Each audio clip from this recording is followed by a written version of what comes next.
Hello everyone. चलिए आज हम लोग स्टार्ट करने जा रहे हैं रेजोनेंस का। जो रेजोनेंस में जो स्ट्रक्चर्स बनते थे, रेजोनेटिंग स्ट्रक्चर्स, उसके टाइप्स लास्ट क्लास में हम लोग डिस्कस किया था रेजोनेंस। और रेजोनेंस जब होता था तो अलग अलग स्ट्रक्चर्स बनते थे। जैसे मैंने आपको जो लास्ट क्लास में सिखाया था उसमें मैंने बताया था कि अलग अलग आपका जो पाई बॉन्ड का जो पोजीशन बदलने से स्ट्रक्चर जो बदलता है उसको क्या बोलते हैं? कैनोनिकल स्ट्रक्चर या रेजोनेटिंग स्ट्रक्चर। क्या बोलते हैं? कैनोनिकल स्ट्रक्चर या रेजोनेटिंग स्ट्रक्चर। अब आज हमें पढ़ना है उसी का टाइप्स। तो कैनोनिकल स्ट्रक्चर या रेजोनेटिंग स्ट्रक्चर दो तरह का, एक होता है इक्विवेलेंट कैनोनिकल स्ट्रक्चर, एक होता है मेरा नॉन इक्विवेलेंट कैनोनिकल स्ट्रक्चर। इसको समझने की कोशिश कीजिएगा। तो इक्विवेलेंट मतलब क्या होगा? एक जैसा। इक्विवेलेंट मतलब क्या होगा? एक जैसा। तो एक जैसा कहने का मतलब पहले जैसा था वैसा ही बाद में भी रहे। जैसे मान लो एक हमने एग्जाम्पल लिया CO3 2 माइनस आयन का। तो C डबल बॉन्ड O, यहाँ ऑक्सीजन पर माइनस है, यहाँ ऑक्सीजन पर माइनस। इसमें हम रेजोनेंस कराते हैं तो पहले हम केवल क्या करते हैं, सिंगल सिंगल बॉन्ड बना के छोड़ देते हैं। ठीक है, समझिएगा मेरा बात को। यहाँ पे देखो, यहाँ पे क्या होगा, ये वाला पाई बॉन्ड है और ये क्या है? अनायन। तो यहाँ होगा अनायन पाई कंजुगेशन। ये वाला अनायन जैसे ही देगा ये पाई यहाँ शिफ्ट होगा। सोचना मेरे साथ, ये पाई बॉन्ड जब यहाँ शिफ्ट किया तो कैसा चार्ज? माइनस। अब ये जब यहाँ से चला गया तो इस कार्बन पे प्लस आएगा, यहाँ माइनस जाके यहाँ पे एक नया पाई बॉन्ड का फॉर्मेशन किया तो पाई का पोजीशन बदला। तो पाई के पोजीशन के बदलने से ये जो अलग स्ट्रक्चर मिला, वैसे देखो ये स्ट्रक्चर डिफरेंट जरूर है लेकिन दोनों एक जैसा है। क्यों? यहाँ भी एक पाई बॉन्ड, यहाँ भी एक पाई बॉन्ड, यहाँ भी दो ऑक्सीजन पे माइनस, यहाँ भी दो ऑक्सीजन पे माइनस, केवल पाई का पोजीशन बदला। तो है तो एक जैसा, जैसा जितना चार्ज पहले उतना ही चार्ज बाद में, केवल पाई का पोजीशन बदला है। तो यही दोनों स्ट्रक्चर जो होगा कहलाएगा कैनोनिकल स्ट्रक्चर। क्या कहलाएगा? Canonical structure. लेकिन कैसा? एक जैसा। तो एक जैसा मतलब क्या बोलोगे? Equivalent canonical structure. Equivalent canonical structure. अब यहाँ जाओ नॉन इक्विवेलेंट में। जैसे हम एग्जांपल ले रहे हैं एक एसिटिक एसिड का, तो CH3C डबल बॉन्ड OOH। देखो गौर से, इसमें आपको एक पाई बॉन्ड दिखाई दे रहा है और इस ऑक्सीजन का लोन पेयर और ये पाई। तो यहाँ क्या होगा? लोन पेयर और पाई है आसपास, इसका लोन पेयर और इसका पाई कहाँ है? आसपास। तो लोन पेयर पाई कंजुगेशन। ये मेरा साइन है रेजोनेंस का। केवल सिंगल सिंगल बॉन्ड दिखा दो पहले। अब सोचते हैं, सोचो मेरे साथ। ये वाला पाई बॉन्ड जैसे शिफ्ट किया, यहाँ कैसा चार्ज? माइनस। तो यहाँ प्लस, ये प्लस इसको खींच लेगा, जैसे खींचेगा यहाँ क्या बनेगा? Double bond. तो एक पाई का फॉर्मेशन हुआ। ये जो ऑक्सीजन था अपना इलेक्ट्रॉन दे दिया, तो देने के बाद यहाँ पे कैसा चार्ज? प्लस।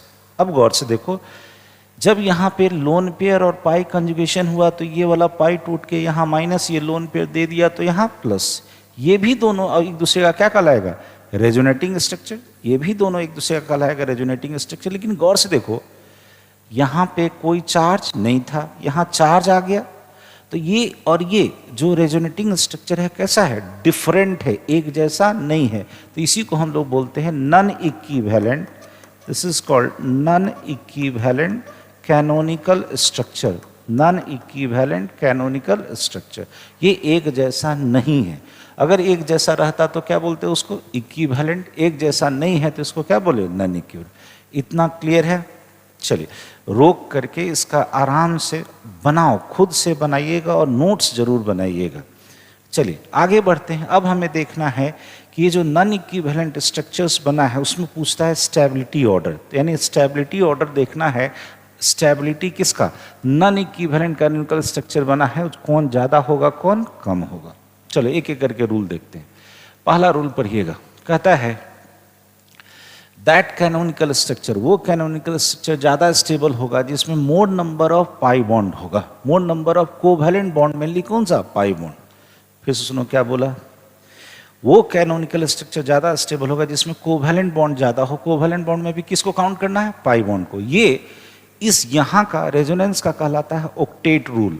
रेजोनेंस का क्या कहलाता है? Octet rule. फिर से बोलो, क्या बोले हमने? कि वो कैनोनिकल स्ट्रक्चर ज़्यादा स्टेबल होगा जिसमें ज़्यादा नंबर ऑफ क्या मिलेगा? Pi bond. ठीक है। अब कहता है दूसरा कि वो कैनोनिकल स्ट्रक्चर जिसमें चार्ज सेपरेशन नहीं हो, विदाउट चार्ज सेपरेशन है, वो ज्यादा स्टेबल होगा किससे?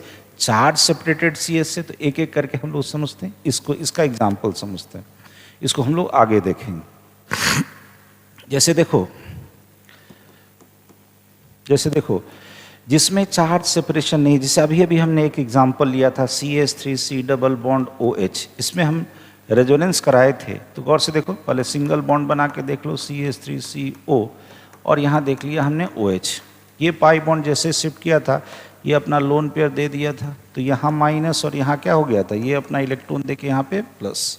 गौर से देखो, यहाँ अगर स्ट्रक्चर ये A होगा और ये B होगा, यहाँ देखो यहाँ भी एक पाई बॉन्ड, यहाँ भी एक पाई बॉन्ड है, लेकिन गौर से देखो यहाँ पे कोई चार्ज नहीं है, इसमें चार्ज सेपरेशन है।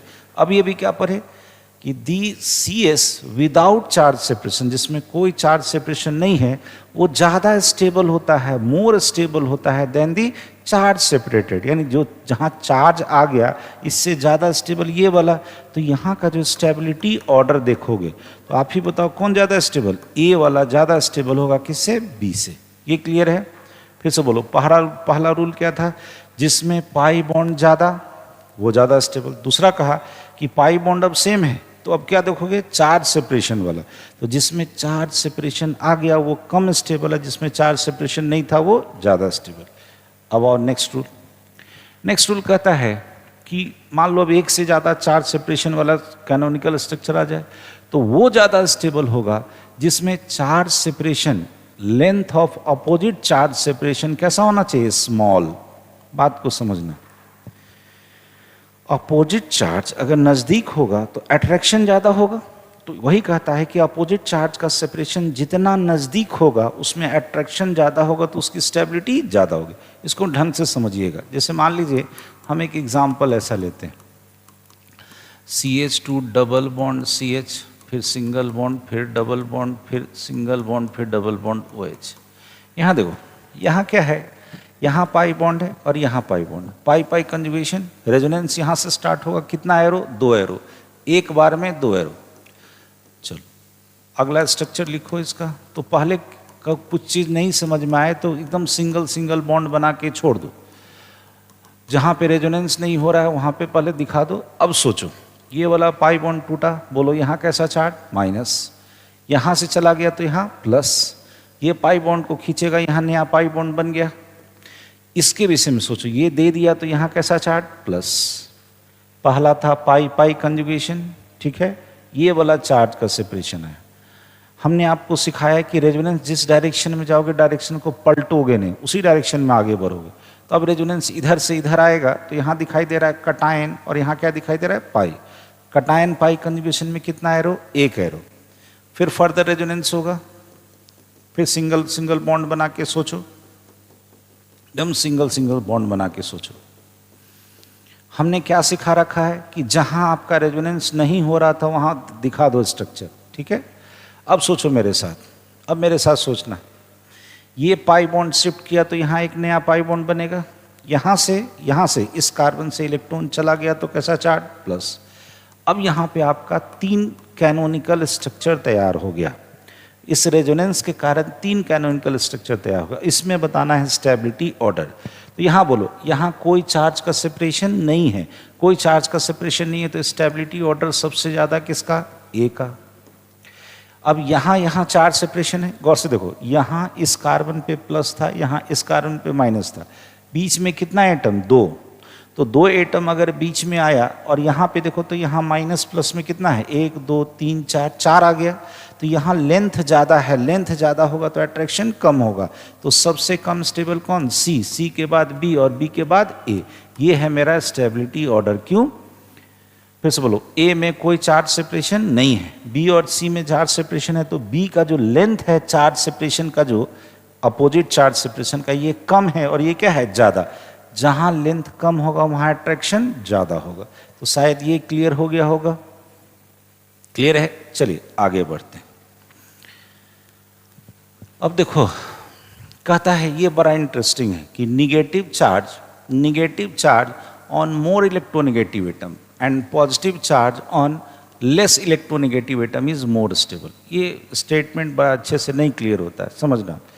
सिंपल सा चीज़ है कि अगर ताकतवर आदमी है, उसके पास अगर पैसा है तो वो उसको तकरीबन सही से यूज़ करता है, और जो मान लो नहीं पढ़ा लिखा है, कम ताकत, उसको पैसा आ जाए ना तो पागल हो जाता है। वही वाली बात है कि जिसका ताकत ज़्यादा, मोर इलेक्ट्रोनेगेटिव है, अगर उस पर निगेटिव चार्ज, जिसका ताकत ज़्यादा वो इलेक्ट्रॉन को खींचा, उस पर निगेटिव आ जाए, और जिसका ताकत कम उस पर पॉजिटिव चार्ज आ जाए, तो ये स्टेबल होता है। नेचर इसको स्टेबल मानता है। क्या बोले, समझना। पहला केस हम आपको बता रहे हैं, इसमें केस 1 में ऐसे देखो,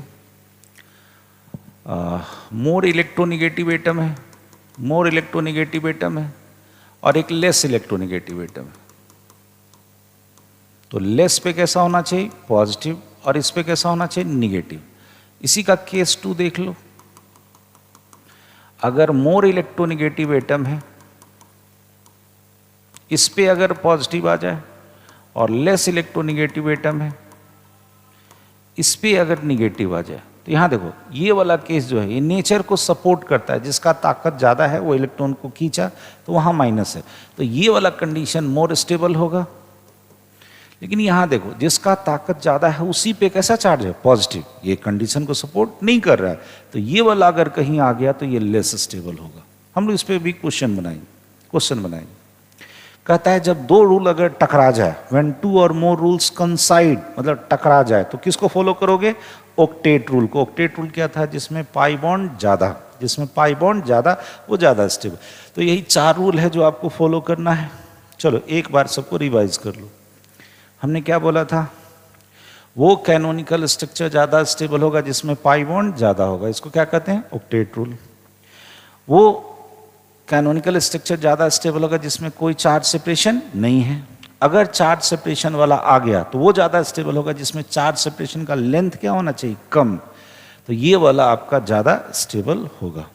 चलिए, सबसे लास्ट रूल जो था कि ज़्यादा अगर ताकतवर है कोई एटम तो उस पर कैसा चार्ज होना चाहिए, निगेटिव, और जो कम ताकतवर है उस पर कैसा होना चाहिए, पॉजिटिव। ये कंडीशन अगर फॉलो करता है तो ये ज़्यादा स्टेबल होगा, अगर इसका उल्टा हो गया तो ये कम स्टेबल होगा। सबसे लास्ट में जो नोट करके हम आपको बताएं कि जब 2 रूल अगर टकरा जाए तो हम किसको फॉलो करते हैं, ऑक्टेट रूल को। किसको, ऑक्टेट रूल को। ऑक्टेट रूल क्या कहा था, जिसमें पाई बॉन्ड ज़्यादा वो ज़्यादा स्टेबल। चलो एक एक करके क्वेश्चन लेते हैं। यहाँ देखो, ये ऑर्डर ऑफ स्टेबिलिटी का एक क्वेश्चन है। यहाँ देखना, जैसे ही अगर आपको नजर पड़ा तो हम आपको सबसे बड़ा बात बताए हैं कि डोमिनेट कौन सा रूल करता है, ऑक्टेट रूल। सबसे पहले आपको चेक करना है ऑक्टेट रूल। तो ऑक्टेट रूल में देखो, यहाँ पे क्या है, 1 सिग्मा 2 पाई इस ट्रिपल बॉन्ड में, यहाँ डबल बॉन्ड में 1 सिग्मा 1 पाई। तो पाई बॉन्ड ज़्यादा कहाँ है, ऑफ कोर्स बी वाले में पाई बॉन्ड ज़्यादा है, तो स्टेबिलिटी ऑर्डर जो होगा ऑफ कोर्स आपका बी का ज़्यादा होगा, किससे, ए से। इसमें कहीं कोई दिक्कत नहीं। Mode number of pi bond, तो स्टेबिलिटी ऑर्डर भी क्या होगा, ज़्यादा। नेक्स्ट और यहाँ देखो, फेनॉल का स्ट्रक्चर बनाया हुआ है, उसका कैनोनिकल स्ट्रक्चर्स बनाए हुए। आपसे पूछा है कि स्टेबिलिटी ऑर्डर ज़्यादा किसका होगा। सिंपली सोचो, हमने क्या सिखाया था कि जिसमें कोई चार्ज सेपरेशन नहीं होगा वो सबसे ज़्यादा स्टेबल। तो स्टेबिलिटी ऑर्डर में सबसे पहले सबसे ज़्यादा तो ए होगा, इतना क्लियर है। अब सोचो दूसरे नंबर पे कौन होगा। तो यहाँ देखो, यहाँ पे प्लस है और यहाँ पे माइनस है, बीच में कितना एटम है, 1। यहाँ भी देखो, यहाँ भी प्लस है, यहाँ भी माइनस है, बीच में कितना है, 1। यानी जो बी का होगा वही डी का होगा। डी और बी एक जैसा है। और सी में देखो, लेंथ ऑफ चार्ज सेपरेशन अच्छा खासा दूरी पे है, बीच में कितना एटम है, 1 2 और 3, अच्छा खासा दूरी है। तो ये सबसे लास्ट में ये हो गया मेरा स्टेबिलिटी ऑर्डर। फिर से सोचना, इसी तरह से आपको वहाँ देगा, ऑर्डर बताने को रहेगा। तो सबसे ज़्यादा स्टेबल कौन, जिसमें कोई चार्ज सेपरेशन नहीं है। बी और डी में जो चार्ज सेपरेशन है वो बिल्कुल एक जैसा है। पाई बॉन्ड सब में देखो सेम है, पाई बॉन्ड सबसे पहले चेक करना, सबसे सेम है। उसके बाद बी और डी में चार्ज सेपरेशन सेम था, सी में सबसे ज़्यादा था तो सबसे कम स्टेबल। नेक्स्ट, ये बड़ा अच्छा क्वेश्चन है, 2-3। यहाँ पे देखो, सबसे पहले देखो कि इसमें एक पाई बॉन्ड नजर आया, तो एक पाई जैसे दिखाई दिया, तो सबसे ज़्यादा स्टेबल कौन, ए। इसमें कोई दिक्कत नहीं होना चाहिए, सबसे पहले ए मेंशन करो। इसमें और इसमें सोचो, देखो कभी भी किसी चीज़ को कंपेयर करना हो तो जो कॉमन फैक्टर मिल जाए उसको हटा दो। तो देखो, तो कॉमन फैक्टर क्या है कि यहाँ पर ऑक्सीजन पर यहाँ माइनस माइनस है, यहाँ ऑक्सीजन पे माइनस है, वहाँ ऑक्सीजन पे प्लस है। सोचना, यहाँ ऑक्सीजन पे माइनस है, यहाँ ऑक्सीजन पे प्लस है, पाई बॉन्ड नहीं है। हमने क्या सिखाया था, जो ज़्यादा ताकतवर है उस पर कैसा चार्ज, निगेटिव। तो ये वाला ज़्यादा ताकतवर है ऑक्सीजन, यहाँ पे क्या है, निगेटिव, और यहाँ ऑक्सीजन पे कैसा है, पॉजिटिव। कौन ज़्यादा स्टेबल, जो ज़्यादा ताकतवर है उस पर कैसा होना चाहिए, निगेटिव। देखो पिछला केस, ये वाला केस देखो, मोर इलेक्ट्रोनिगेटिव एटम पे कैसा चार्ज होना चाहिए, निगेटिव।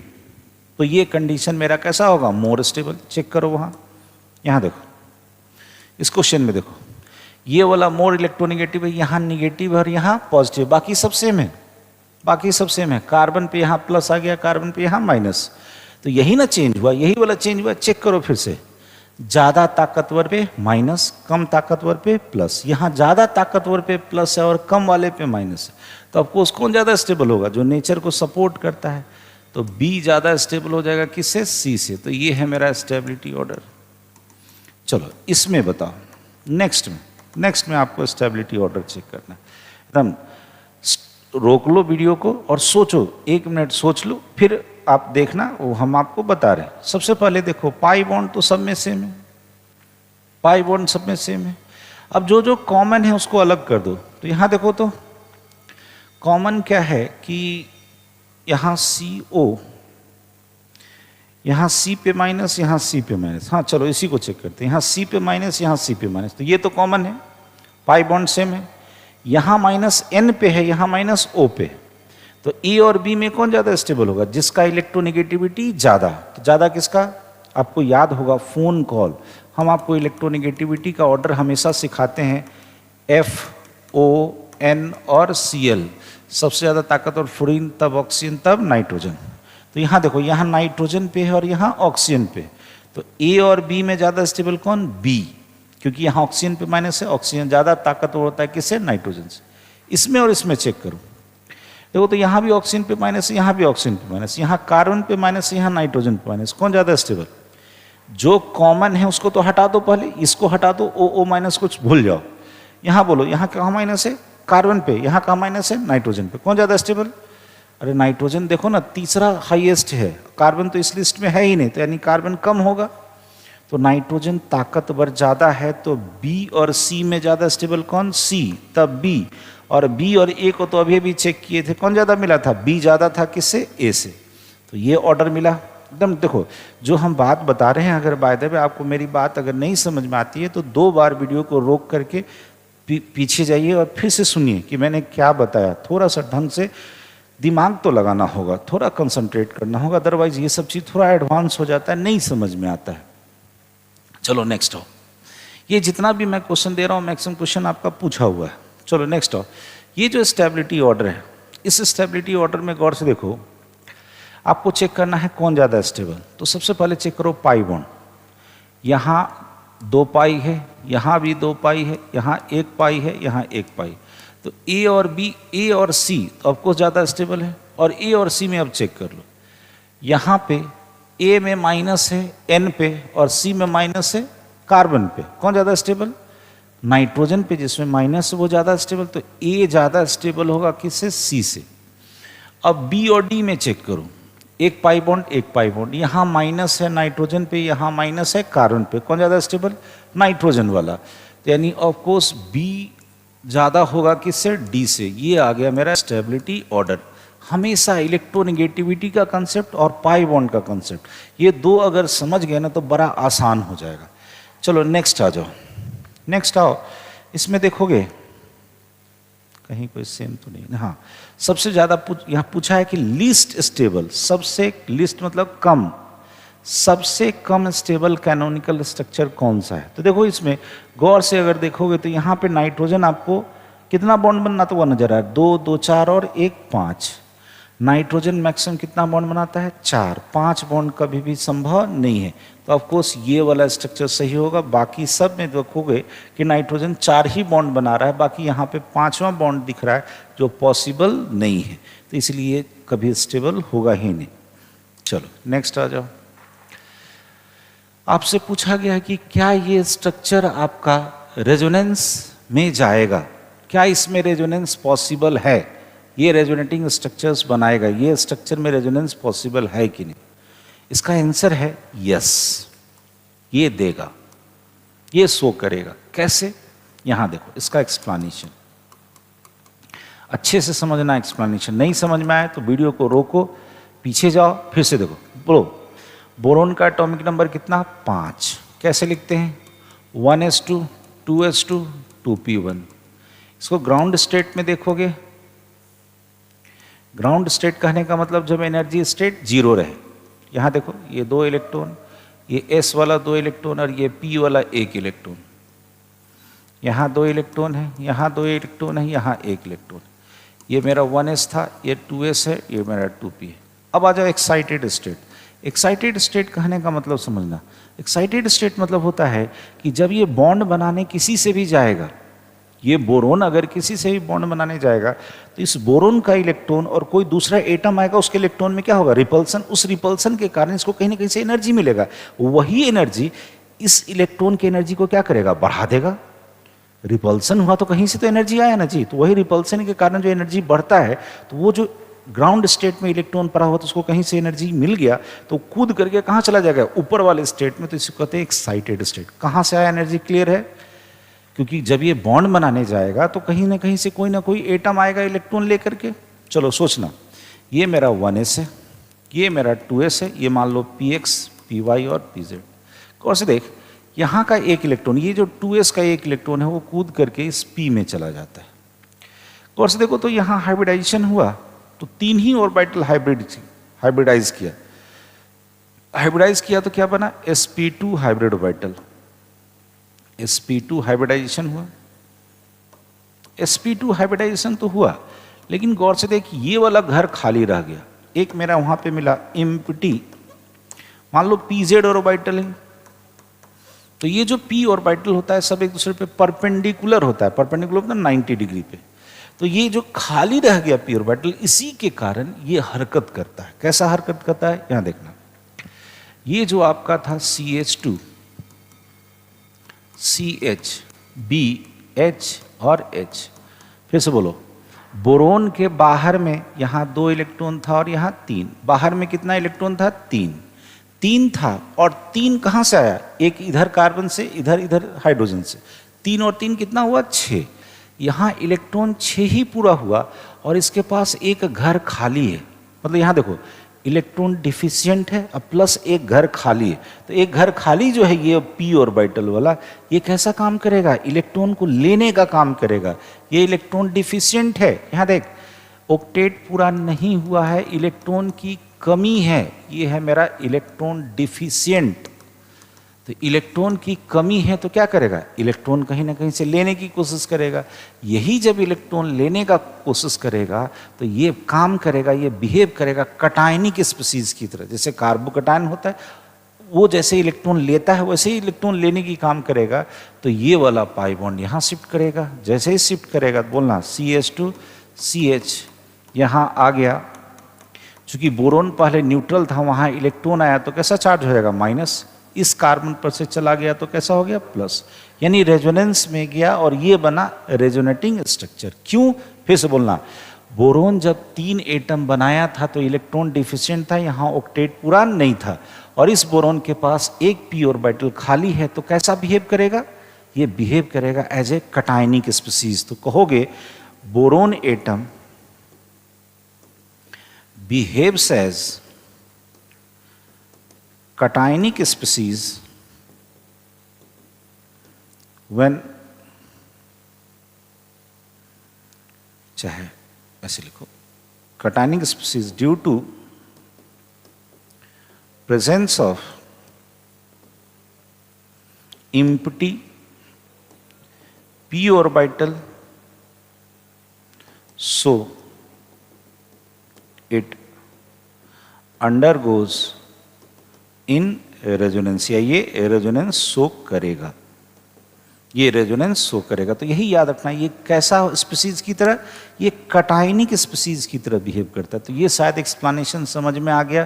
फिर से बोलो, इसने जब 3 बॉन्ड बनाया तो इलेक्ट्रॉन इसके पास कितना पूरा हुआ, 6। ऑक्टेट पूरा नहीं है, नहीं ऑक्टेट पूरा है तो कहीं से इलेक्ट्रॉन लेना चाहेगा, और लेने के लिए एक फेवरेबल कंडीशन आ गया कि यहाँ पे p ऑर्बिटल खाली भी है, तो ये कैसा बिहेव करेगा, कटायनिक स्पीशीज की तरह। यानी ये कैसा हो गया, कटायन पाई कंजुगेशन, यानी ये मेरा काम करेगा कैसा, कटायन पाई कंजुगेशन की तरह, ऐसा ये बिहेव करेगा। क्लियर है?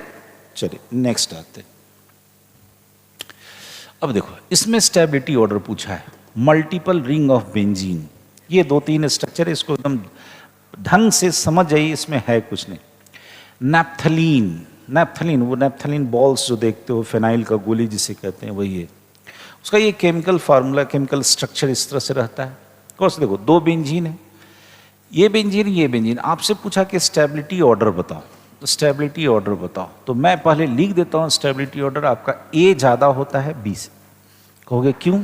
यहाँ देखो ये जो पाई बॉन्ड है, ये पाई बॉन्ड है, वो इस रिंग में भी कॉमन है, सॉरी इस रिंग में भी कॉमन है और इस रिंग में भी कौन है, कॉमन है। तो यहाँ जो स्टेबिलिटी ऑर्डर जो होता है मल्टीपल रिंग का, stability order is directly proportional to, याद रखना, नंबर ऑफ बेंजॉइड स्ट्रक्चर। कौन सा स्ट्रक्चर? यानी कितना वहां पे बेंजीन, कंप्लीट बेंजीन का स्ट्रक्चर दिख रहा है। तो एक ये वाला पाई बॉन्ड इसमें भी कॉमन, इसमें भी कॉमन, तो यहाँ पे जो बेंजॉइड स्ट्रक्चर आपको दिख रहा है, बेंजॉइड स्ट्रक्चर आपको दिख रहा है कितना, 2। इसमें देखो यहाँ तो पाई कंप्लीट हो रहा है, लेकिन इसमें पाई ये वाला कोई कॉमन नहीं जा रहा है, मतलब यहाँ पे नहीं आ रहा है, तो यहाँ पे बेंजॉइड स्ट्रक्चर आपको 1 नजर आ रहा है। तो जितना ज़्यादा बेंजॉइड स्ट्रक्चर उतना ज़्यादा स्टेबिलिटी, तो कौन ज़्यादा स्टेबल, ए ज़्यादा होगा किससे, बी से। क्लियर है? इसमें अब खुद से बता दो, यहाँ देख लो, यहाँ पे एक ही बेंजीन रिंग बन रहा है, इसमें नहीं बन रहा है, यहाँ पे देखो ये बनेगा और ये बनेगा, तो ऑफकोर्स यहाँ जो स्टेबिलिटी ऑर्डर होगा ये बी का ज़्यादा होगा किससे, ए से।